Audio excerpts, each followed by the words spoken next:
कि ये देखिए सुंदर महाराज जी बहुत ही सुंदर। ऐसे ढोंगी बाबाओं के साथ ऐसा ही होना चाहिए। ये ढोंगी बाबा हमारे सनातन धर्म को बदनाम कर रहे हैं। तीर्थराज प्रयाग में ये बहुत ही दर्दनाक और रहस्यमय घटना है। ऐसे ढोंगी बाबाओं का पर्दाफाश होना चाहिए। महाराज जी हमारे सपनों को बदनाम कर रहे हैं।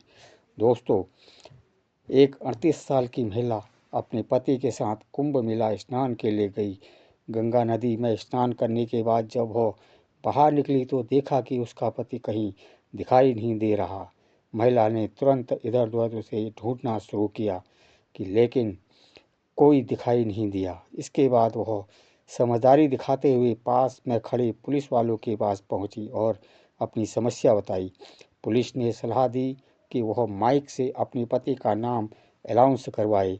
महिला ने उनकी बात मानी और माइक पर अपने पति का नाम पुकारा। इसके बाद वह वहीं बैठकर अपने पति का इंतजार करने लगी। 2 घंटे तक वह लगातार इंतजार करती रही लेकिन उसका पति वापस नहीं लौटा। महिला फिर से पुलिस वालों के पास गई।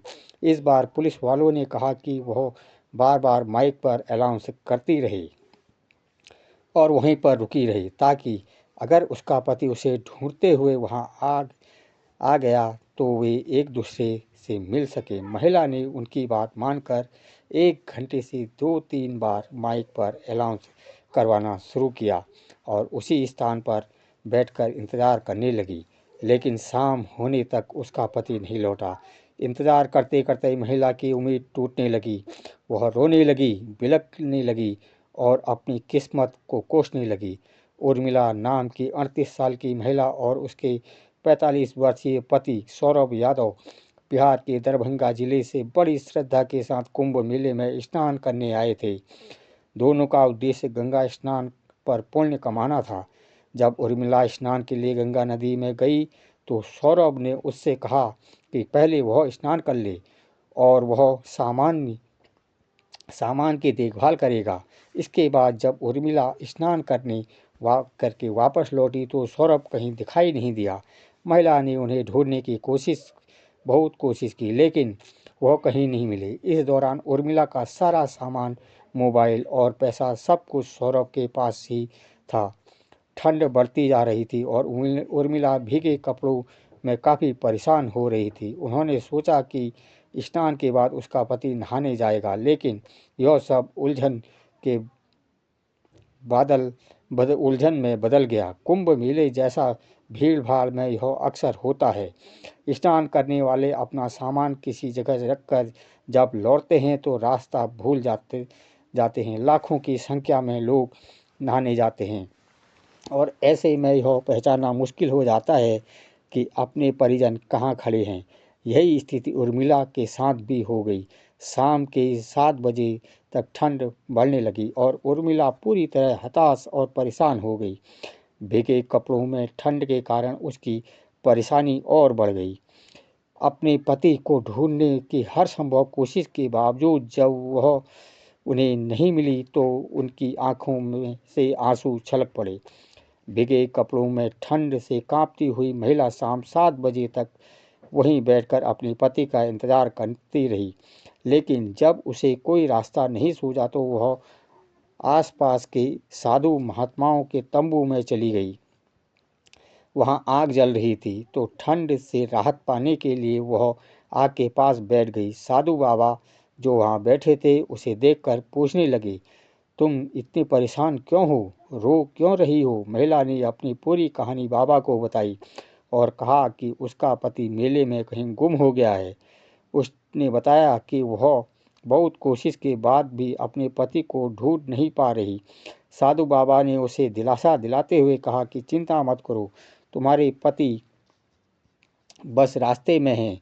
मुझे लगता है कि वे 1-2 घंटे में आ जाएंगे, यहाँ पहुँच जाएंगे, तुम्हारी उससे मुलाकात जरूर होगी। महिला ने बाबा की बात पर भरोसा कर लिया और थोड़ी देर बाद साधु बाबा उससे बातचीत करते करते अचानक पूछने लगे, अभी तक तुम्हारे कोई बच्चा नहीं हुआ, यही ना। यह सुनकर महिला चौंक गई और हैरानी से बोली, बाबा यह बात आपको कैसे पता। आप बिल्कुल सही कह रही हैं, मेरा कोई बच्चा नहीं है। डॉक्टर ने कहा था कि मैं कभी भी माँ नहीं बन सकती, मेरे शरीर में कोई कमी है। साधु बाबा ने उसे सांत्वना दी और कहा, मेरे पास इतना उपाय है कि तुम्हारा बच्चा जरूर होगा। यह सुनकर महिला की खुशी का ठिकाना नहीं रहा। वह कुछ पल के लिए यह भी भूल गई कि वह कुंभ मेले में है और उसका पति गुम हो गया है। खुशी से भावुक होकर वह साधु बाबा के पैरों में गिर गई और कहने लगी, बाबा, मैं बच्चे के लिए बरसों से तड़प रही हूँ। हमारे गांव के एक साधु ने कहा था कि कुंभ मेले में स्नान करने से मेरी सारी इच्छाएं पूरी हो सकती हैं। इसी दौर उम्मीद से मैं अपने पति के साथ यहाँ आई थी, लेकिन मुझे यह पता नहीं था कि मेरी आपसे मुलाकात होगी और आप मेरे बारे में इतना सब कुछ जान लेंगे। महिला ने हाथ जोड़कर बाबा से निवेदन किया, बाबा कृपया बताइए मुझे क्या करना होगा ताकि मैं माँ बन सकूं। मैं अपनी हर बात मानने को तैयार हूँ। महिला साधु बाबा की बातों पर भरोसा करने लगी। उसके दिए हुए सेब को खा लेती है। जैसे ही वह सेब खाती है, तुरंत नशे की हालत में बेहोश हो जाती है और वहीं तंबू में लेट जाती है। महिला को बेहोश देखकर साधु बाबा तंबू का दरवाज़ा बंद कर देते हैं। इसके बाद साधु बाबा महिला के साथ वह सब गंदी हरकतें करते हैं जिसके बारे में वह सपने में भी नहीं सोच सकती थी। कुछ घंटे बाद जब महिला को थोड़ा होश आता है तो बाबा फिर से उसे एक और सेब खाने के लिए देते हैं। सेब खाते ही महिला फिर से नशे में डूब जाती है और गहरी नींद में सो जाती है। 3 दिन तक साधु बाबा ने महिला को खूब अपने तंबू में रखा और उसके साथ गलत व्यवहार किया। महिला को यह बात का जरा भी एहसास नहीं था कि साधु बाबा उसकी मदद करने के बजाय उसके साथ धोखा कर रहे हैं। एक दिन भगवान की कृपा से साधु बाबा किसी काम से तंबू से बाहर चले जाते हैं। उसी दौरान एक रिपोर्टर की नज़र तंबू के अंदर सोई महिला पर पड़ती है। महिला की हालत देखकर रिपोर्टर को शक होता है और वह उसके पास जाकर उसे उठाने की कोशिश करता है। महिला पूरी तरह से नशे की हालत में थी और होश में नहीं थी। रिपोर्टर तुरंत 3-4 पुलिस वालों को बुलाता है और उन्हें सारी स्थिति समझाता है। पुलिस जब महिला को उठाने की कोशिश करती है तो वह धीरे धीरे होश में आती है। पुलिस महिला से पूछती है कि वह तंबू में क्या कर रही है और उस किसके साथ यहाँ आई है। महिला बताती है वह साधु बाबा के साथ पूजा पाठ कर रही थी। जब पुलिस पूछती है कि बाबा कहाँ हैं तो महिला जवाब देती है कि बाबा कुछ देर पहले ही बाहर गए हैं। महिला इतनी नशे में थी कि उसे यह तक नहीं पता था कि उसके साथ क्या हुआ है। वह कितने दिनों से तंबू में थी। पुलिस महिला को तंबू से बाहर निकालने की कोशिश करती है लेकिन वह बाबा के बिना जाने से इनकार कर देती है। वह बार बार कहती है कि जब तक बाबा नहीं आते वह तंबू से नहीं जाएगी। पुलिस समझ जाती है कि महिला के साथ धोखा हुआ है। इसी बीच तंबू के आसपास भीड़ इकट्ठा हो जाती है क्योंकि मामला अब बड़ा हो चुका था।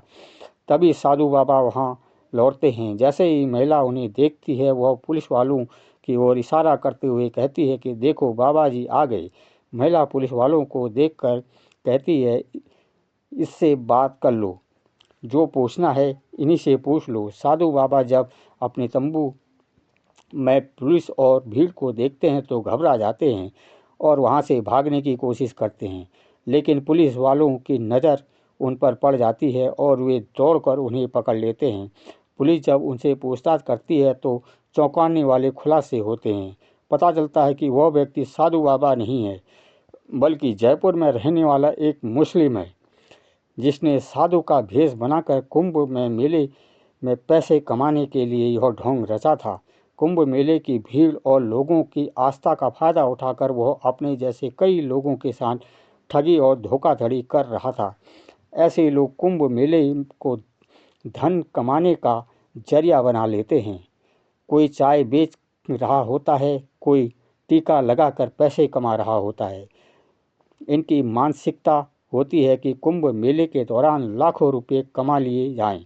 ऐसे में कुछ लोग साधु का भेष धारण कर लेते हैं। 300 से 400 साधु का रुपये में साधु का कपड़ा खरीद कर टीका लगाकर मेले में घूमते हैं और पैसे कमाते हैं। जब पुलिस इन साधु के ढोंग का पर्दाफाश करती है तो जनता का गुस्सा फूट पड़ता है। साधु का वेश धारण कर धोखाधड़ी करने वाले इस व्यक्ति की जमकर पिटाई होती है। आसपास के असली साधु और नागा बाबा भी गुस्से में आकर उसे पीटते हैं। पुलिस उसे गिरफ्तार कर तंबू से बाहर निकालती है और कपड़े उतरवा कर उसकी असलियत सबके सामने लाती है। लोग इस बात से बेहद नाराज हो जाते हैं कि वह व्यक्ति साधु का वेश बनाकर उसकी आस्था से खिलवाड़ कर रहा था। पुलिस उसे गिरफ्तार कर अपने साथ ले जाती है। इसके बाद भीड़ में चर्चा होने लगती है कि कुंभ मेले में ऐसे ढोंगी और ढोंगी बाबाओं का भरमार हो चुकी है। इस घटना के बाद आसपास की असली साधु महात्माओं ने बताया कि असली साधु महिलाओं से दूरी बनाकर रखते हैं और उनसे बातचीत तक नहीं करते, लेकिन ऐसे ढोंगी साधु जो केवल आस्था का फायदा उठाने आते हैं कुंभ मेले की पवित्रता को नुकसान पहुंचा रहे हैं। इस दौरान और भी घटनाओं का पता चला, जैसे कि एक अघोरी बाबा ने 10 साल की बच्ची को अपने कई दिनों से अपने पास रखा हुआ था। वह कह रहा था कि बच्ची के माता पिता उसे दान में देकर चले गए हैं, लेकिन जब बच्ची से पूछताछ की गई तो पता चला कि उसे नशीले पदार्थ खिलाकर उसके साथ धोखाधड़ी की जा रही थी। इसलिए सभी ने अपील की कि कुंभ मेले में जाएं तो सतर्क रहकर अपने परिवार के साथ रहें और हर किसी पर भरोसा न करें। भीड़ भाड़ में बच्चों और महिलाओं का खास ध्यान रखें। अगर मेला खत्म होने के अंतिम चरण में स्नान करने जाएं तो पवित्रता और फल यानी मिलेगा, तो वह घटना एक चेतावनी है कि कुंभ मेले में आस्था के नाम पर कई ढोंगी अपनी चाल चल रहे हैं। असली और नकली साधुओं में फ़र्क करना जरूरी है। फिलहाल पुलिस ने उस ढोंगी बाबा को गिरफ्तार कर लिया और महिला को उसके घर वापस भेज दिया। आज की इस घटना पर आपकी क्या राय है? अपने विचार हमें कमेंट बॉक्स में ज़रूर बताएं। दोस्तों, फिलहाल आज के इस वीडियो में इतना ही। वीडियो पसंद आए तो वीडियो को लाइक और हमारे चैनल को सब्सक्राइब करना ना भूलें। बहुत बहुत धन्यवाद। हर हर महादेव।